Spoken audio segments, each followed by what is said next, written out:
श्री गुरु बसवलिंगाय नमः. बसवादी शरणांना नतमस्तक होऊन सर्वांना शरणू शरणार्थी. प्रथमतः मी सर्वांना विनंती करतो की बांधवांनो, जागतिक महामारी म्हणून WHO या संघटनेने ज्या रोगाला घोषित केलेले आहे तो रोग म्हणजे कोरोना. खऱ्या अर्थाने आज देशात, राज्यात, आपण वास्तव्यास असलेल्या जिल्ह्यामध्ये नव्हे तर अक्षरशः गावामध्ये सुद्धा येऊन पोहोचण्याची शक्यता आहे. म्हणून सर्वांना माझी विनम्र विनंती आहे की घरी राहा, सुरक्षित राहा, प्रशासनाने वेळोवेळी केलेल्या नियमांचे पालन करा, कारण आपण आहोत तर.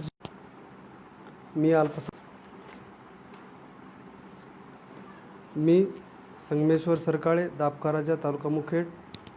ज्यांनी मला बोलण्याची संधी उपलब्ध करून दिली ते म्हणजे ई अनुभव मंडप, लिंगायत सेवा संघ सोलापूर यांच्या माध्यमातून दैनंदिन वचन वाचन हे महान असे कार्य घडत आहे. हे अभिमानास्पद बाब आहे. तरी मी वचन सादर करीत आहे. पुढील वचन अक्का महादेवी यांचे आहे. घर केले जरी गिरीवरती, बाळगावी का पशुची भीती. घर केले जरी सागर तटी, बाळगावी का लाटांची भीती. घर केले जरी भर मंडईत, कोलाहाने का व्हावे लज्जित. ऐकबा चल्ल मल्लिकार्जुना, जन्मल्यावरती ह्या जगती. येता जरी निंदा आणि स्तुती, मणिनी होता कोपायमान. चित्ती असू द्यावे समाधान. हे वचन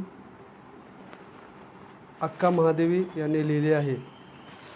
हे वचन लिहित असताना कसे आहे माहिती आहे का, कोणतेही साहित्य निर्माण होत असताना विशिष्ट प्रसंग, विशिष्ट घटना काहीतरी घडल्याशिवाय माणसाच्या मनामध्ये अशा विविध प्रकारच्या भावना येत नसतात.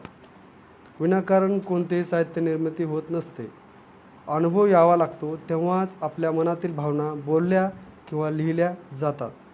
अक्का महादेवी ह्या कन्नड साहित्यातील पहिल्या कवयित्री आहेत. त्यांची वचनरचना ही मधुरा भक्तीची आहे. तसेच अक्का महादेवी यांनी आपल्या मानवी स्वभाव वैशिष्ट्ये यांचेही चित्रण अत्यंत हळुवारपणे केले आहे. त्यांचा उपदेश करण्याची पद्धती ही वेगळ्या प्रकारची आहे. ते समर्पक दृष्टांताद्वारे पटवून देण्याचे त्यांचे शब्द सामर्थ्य वेगळ्याच प्रकारचे होते. जन्म व मृत्यू यांच्यातील अंतर म्हणजे जीवन होय. माणूस ज्यावेळेस जन्माला येतो आणि ज्यावेळेस मृत्यू होतो यांच्या दोघांमधील जे अंतर आहे ते म्हणजे जीवन होय. माणसाला चांगल्या प्रकारचे जीवन जगण्यासाठी सुरुवातीला आपल्या जीवनातील जे मुख्य ध्येय आहे ते ध्येय निश्चित केले पाहिजे. आपण निश्चित केलेले ध्येय हे स्वहिताबरोबरच समाज, राष्ट्र हिताचे असायला पाहिजे. ध्येय उच्च व महान असायला या प्रत जाणारा मार्ग जो असतो तो आपण एकदम चांगल्या प्रकारचा असला पाहिजे. आपण आपल्या ध्येयप्राप्तीसाठी सतत काही ना काहीतरी धडपड करत असतो. या जाण्याकरिता जात असताना अडचणी येत असतात. काही लोक मुद्दामी अडचणी निर्माण करत असतात, त्रास देत असतात, तर काही चेष्टा, मस्करी, निंदा हे करतच असतात.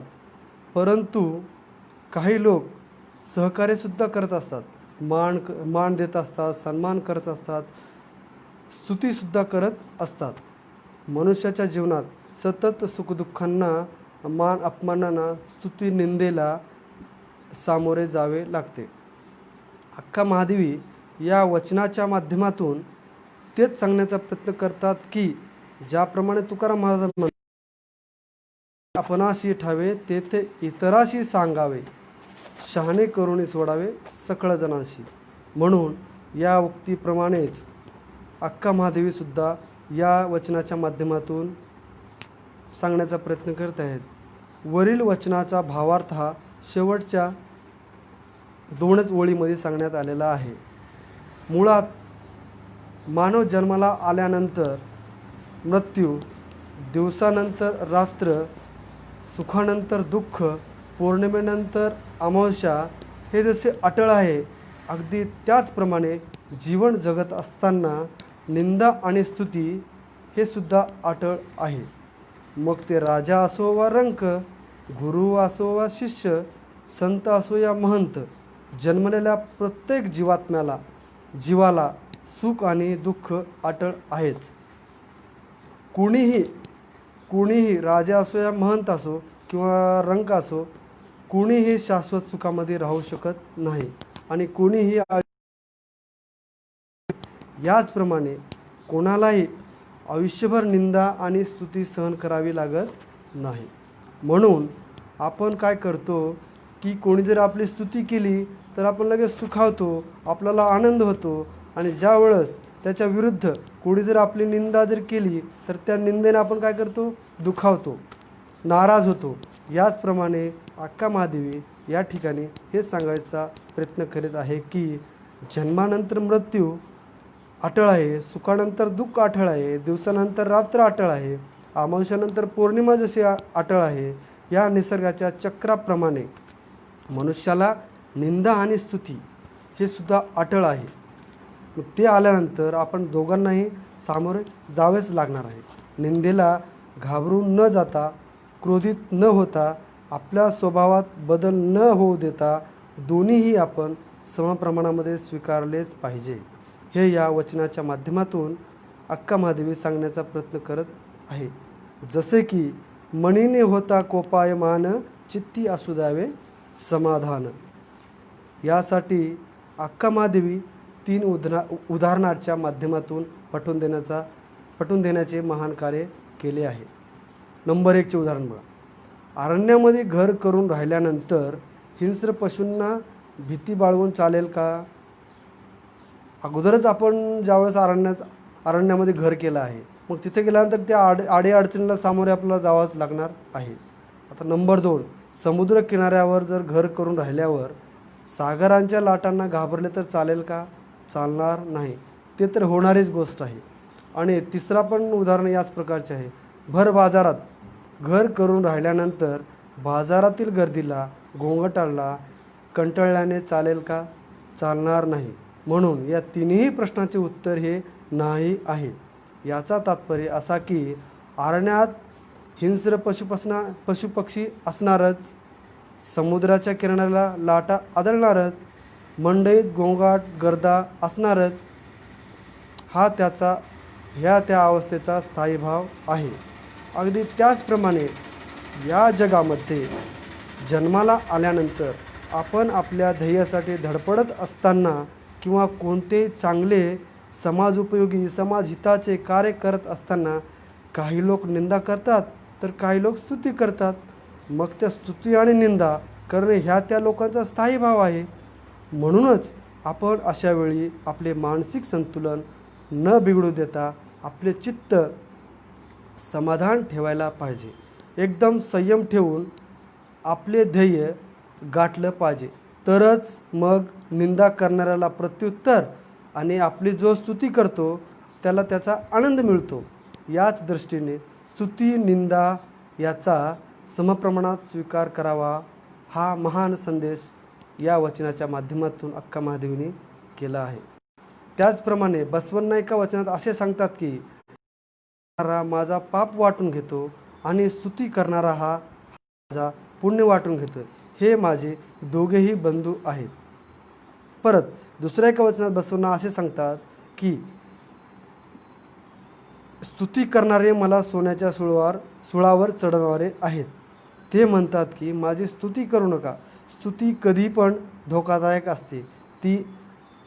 स्तुती ही आपणा सर्वांना प्रिय असते. स्तुती करणारा आपल्या फायद्यासाठी स्तुती करतो व तो आपणाला अज्ञानात ठेवून त्याचा हेतू साध्य करून घेतो. स्तुती करणारा स्वार्थी असतो, परंतु निंदा करणारा खऱ्या अर्थाने प्रांजळ मित्र असतो. का तर बघा, जो आपले दोष दाखवत असतो आणि जोपर्यंत आपले दोष आपणाला दिसत नाहीत तोपर्यंत आपण आपल्या सुधारणा करू शकत नाही. आपले दोष आपल्याला दिसत नाहीत, आपल्याला कोणीतरी दोष सांगावे लागतात आणि तो सांगणारा असला पाहिजे. म्हणून दोष सांगणारा किंवा निंदा करणाऱ्याला महत्त्वाची भूमिका आहे. तुकाराम महाराज म्हणतात ना, निंदकाचे घर असावे शेजारी.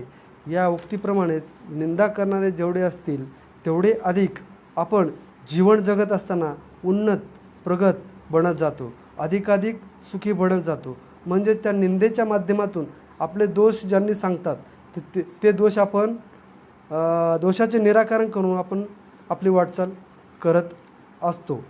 स्तुती आणि निंदा ह्या दोन्ही बाबी समप्रमाणात मानला तरच तुम्ही सुखी आणि समाधानी होऊ शकता.